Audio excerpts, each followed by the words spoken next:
Et pour finir, la touche finale. Je tiens à vous préciser que vous avez un coffre d'une grande capacité, 500 litres, c'est-à-dire que vous pouvez charger 2 grosses valises et même une poussette pour partir en vacances. Oh, c'est parfait ça.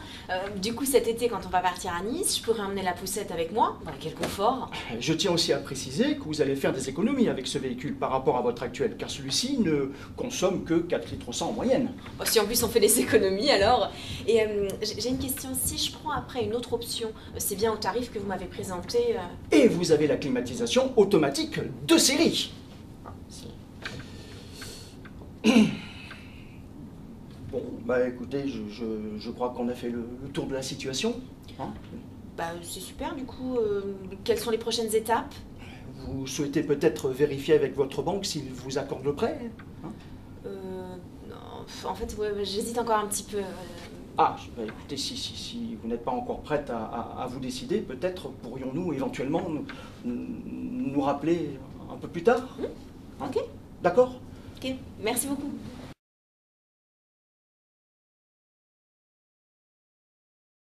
C'est pas toujours facile de conclure, c'est un vrai talent, c'est souvent une étape où nous pouvons être stressés. Alors nous allons voir qu'il existe des techniques et des méthodes pour y arriver. La première question, c'est à quel moment conclure?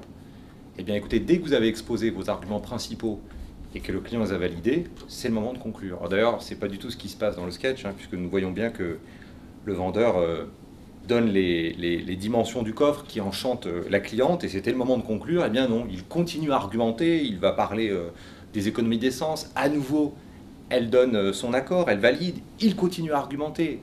Non, écoutez, ne pas conclure sur un client convaincu est aussi négatif que de conclure sur un client non convaincu.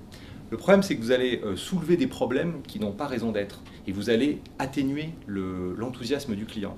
Alors ensuite, ce qui est important, c'est que c'est à vous de prendre l'initiative de la conclusion, c'est à vous de conclure. Alors c'est pas du tout ce qui se passe dans le film, puisque d'ailleurs c'est le client qui conclut, avec cette très belle phrase qui est quelles sont les prochaines étapes. Ce qu'il faut comprendre, c'est que c'est une étape où le client ou la cliente, dans notre sketch, peut se poser beaucoup de questions. Elle est hésitante, elle est anxieuse, c'est normal. Elle peut se dire est-ce que j'ai pris la bonne décision? Est-ce que je ne peux pas trouver moins cher? Donc, concluez vous-même l'entretien. Parfois, le client vous donne un accord qui est clair et net. Parfois, c'est plus subtil. Dans ce cas-là, on parle de feu vert. Il en existe 3 catégories.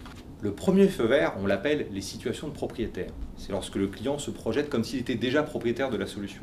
C'est exactement ce qui se passe dans le film, puisque la personne s'imagine déjà partir en vacances avec la voiture. Le deuxième feu vert, c'est ce qu'on appelle les modalités pratiques.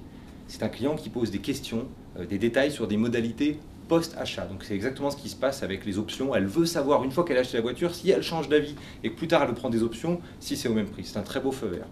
Le troisième, c'est effectivement d'étudier la gestuelle. Parfois, des changements brusques. Le client devient nerveux ou s'adoucit, peuvent vous renseigner sur son intention de s'engager. S'il manipule des objets avec nervosité, s'il se met à faire des calculs rapides avec une calculatrice, c'est un feu vert aussi.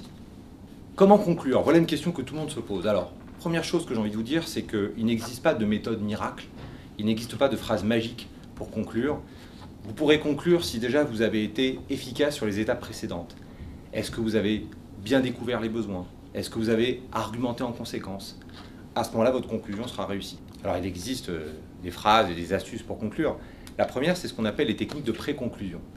Nous allons poser une question pour vérifier si le client, finalement, a envie de s'engager avec nous.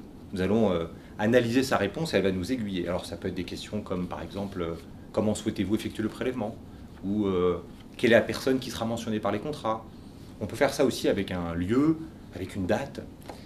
Une fois qu'on a fait la technique de pré-conclusion, on va passer vraiment à la conclusion même. Alors, d'abord, ce qui est important, c'est de choisir des phrases et des techniques adaptées à sa personnalité et adaptées à la situation. Par exemple, si vous voulez jouer l'urgence, il faut que nous soyons dans une situation qui justifie l'urgence. Moi, je vais vous donner 3 techniques qui fonctionnent bien. La première, c'est la conclusion directe.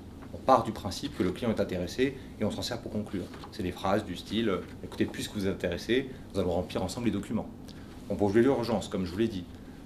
Ce qui est important, c'est de justifier et d'expliquer l'urgence. Ça va être des choses comme, par exemple, écoutez, comme il reste 5 jours avant la promotion, ce que je vous propose, c'est qu'on aille remplir ensemble les documents. Ça peut être aussi la synthèse, la plus soft des 3 méthodes.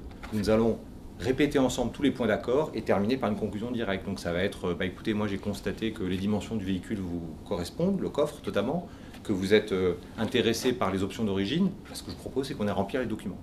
Parfois, nous ne pouvons pas signer de contrat sur place, ce n'est pas possible.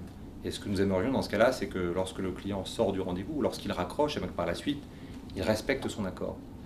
Je vais vous donner 4 méthodes qui permettent de le faire. Alors, on ne peut pas toujours faire les 4, évidemment, mais plus vous en ferez, et plus ça fonctionne. La première, c'est de se mettre d'accord de façon précise sur la prochaine étape, que ce soit un prochain rendez-vous, que ce soit une date de renvoi des documents.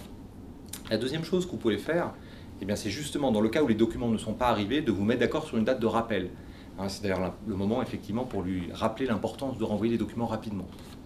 Ensuite, nous pouvons aussi poser des questions pour l'engager psychologiquement. Hein, ça va être des questions qui ressemblent à celles que nous avons vues tout à l'heure. On peut lui demander comment il a envie d'effectuer le prélèvement, quelle sera la personne qui sera engagée sur les contrats. Et en fait, plus il va répondre, plus il va venir s'imaginer la collaboration avec nous. Et dernière chose que nous pouvons faire, eh bien, c'est on ne peut pas engager un client sur un contrat, essayons de l'engager sur des étapes intermédiaires. Ça peut être par exemple de faire un test, ça peut être de nous envoyer des documents en attendant de nous envoyer les contrats. J'espère que ces conseils pourront vous aider.